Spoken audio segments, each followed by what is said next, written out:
वो मध्य प्रदेश के एक छोटे से गांव में पैदा हुआ।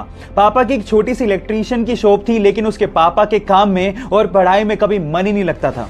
वो कुछ बड़ा करना चाहता था, इसके लिए वो मुंबई शिफ्ट हो गया। लेकिन 8 साल तक स्ट्रगल करने के बाद जब उसके हाथ में कुछ नहीं लगा तो वापस गांव आ गया। लेकिन उसने सोचा कि क्यों ना एक बार और कोशिश की जाए। इसके लिए वो वापस मुंबई आया और मोटिवेशनल रैप सॉन्ग्स लिखने शुरू किए। उसने अपना पहला रैप सॉन्ग लूजर नाम से 2016 में जैसे ही यूट्यूब पे अपलोड किया, वो रातों रात वायरल हो गया। वो एक ऐसा रैपर था जिसने कभी भी अपना सॉन्ग किसी भी बड़ी म्यूजिकल कंपनी को नहीं बेचा और हमेशा अपना सॉन्ग यूट्यूब के अपने चैनल पे अपलोड किया। फिर अकेला हुआ तो पता लगा मेरा हिम्मत ही मेरा असली साथी है, और इस लड़ाई को लड़ने के लिए मेरा खुद का साथ ही मेरे लिए काफी है। एक आवाज बोलती थी खत्म नहीं हुआ बे, पिक्चर अभी बाकी है। हर कुत्ते का दिन आता है साले, फिर तो तू एक छोटा हाथी है। बंदे का नाम है डीनो जेम्स। गाइस, छोटे से गांव से निकले इस रैपर के लिए एक हार्ट तो बनता है। पिकासो के एक पेंटिंग एग्जीबिशन में एक महिला पिकासो के पास आकर एक पेपर और पेन देकर कहती है कि पिकासो, मैं आपकी बहुत बड़ी फैन हूं, क्या आप मेरे लिए कुछ ड्रॉ करेंगे? पिकासो ने 30 सेकंड लगा के एक बहुत ही वंडरफुल सी पेंटिंग ड्रॉ करके उसको दी। उसके बाद वो थैंक यू कह के वहां से जब जाने लगी तो पिकासो ने पीछे से आवाज लगाते हुए कहा कि एक्सक्यूज मी लेडी, इस पेंटिंग की कीमत $1 मिलियन है और आपको पे करनी पड़ेगी। तो उस महिला ने जवाब दिया कि क्या बात कर रहे हो पिकासो, आपने सिर्फ 30 सेकंड लिए और आप $1 मिलियन मांग रहे हो? तो पिकासो ने कहा कि इस पेंटिंग को 30 सेकंड में बनाने में मुझे 30 साल की मेहनत लगी है। गाइस, यहां सीखने लायक बात यह है कि किसी चीज को शिद्दत से सीखने में आपके द्वारा लगाया गया वक्त अनुभव में बदलकर उस वक्त की कीमत जरूर चुकाता है। उसका जन्म मुंबई के एक चोल में एक स्टंटमैन के घर पे हुआ। पिताजी को काम के इतने पैसे नहीं मिलते थे, इसीलिए वो चाहते थे कि उनका लड़का कम से कम पढ़ लिख कर एक नौकरी लग जाए। इसके लिए उसने इंजीनियरिंग की पढ़ाई पूरी की।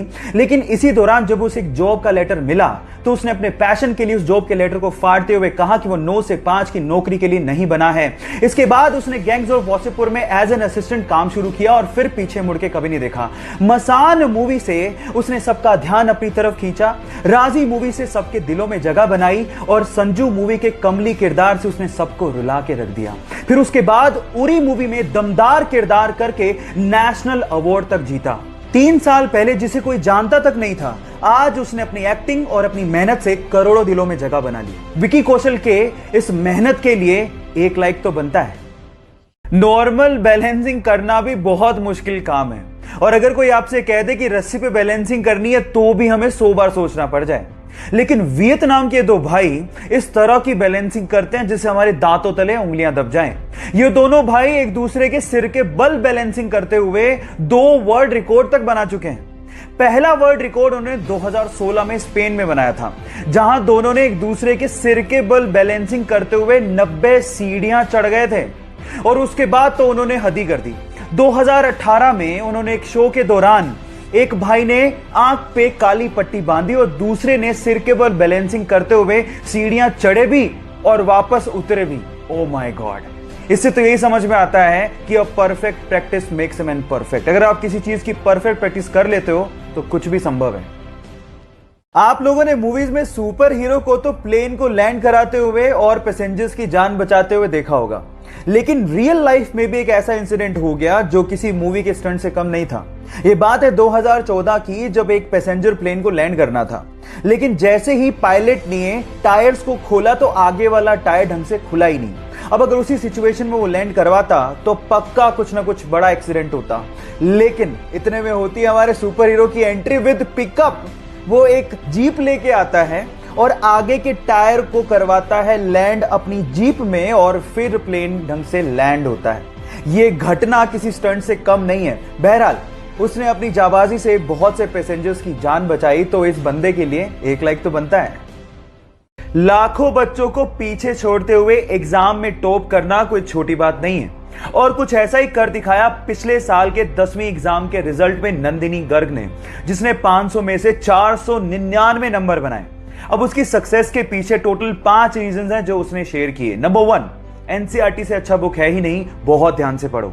नंबर 2, 5 से 6 घंटे का रेगुलर स्टडी जरूर करो और जो नॉन प्रोडक्टिव काम है उन्हें छोड़ दो। नंबर 3, रिवीजन सबसे इंपॉर्टेंट है, यही है सक्सेस का असली मंत्र। नंबर 4, एग्जाम में लिखने का तरीका ठीक से रखना बहुत ज्यादा जरूरी है, क्योंकि काफी बार हमें बहुत कुछ आता है लेकिन लिख ही नहीं पाते। और नंबर 5, हर एक क्वेश्चन के लिए टाइम डिसाइडेड होना चाहिए। ऐसा नहीं कि हमें ज्यादा आता है तो हम लोग टाइम का ध्यान ना रखें। सो ये 5 रीजंस हैं जिसकी वजह से उसने टॉप किया। आप इन रीजंस को अपना के टॉप कर सकते हैं। मुझे आज भी याद है कि सन 2014 में दिल्ली का एक साधारण सा लड़का रातों रात सेलिब्रिटी बन गया था।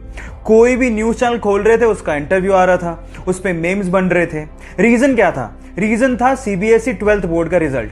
उसने ओवरऑल 12th में टॉप किया था। नंबर आए थे 500 में से 498।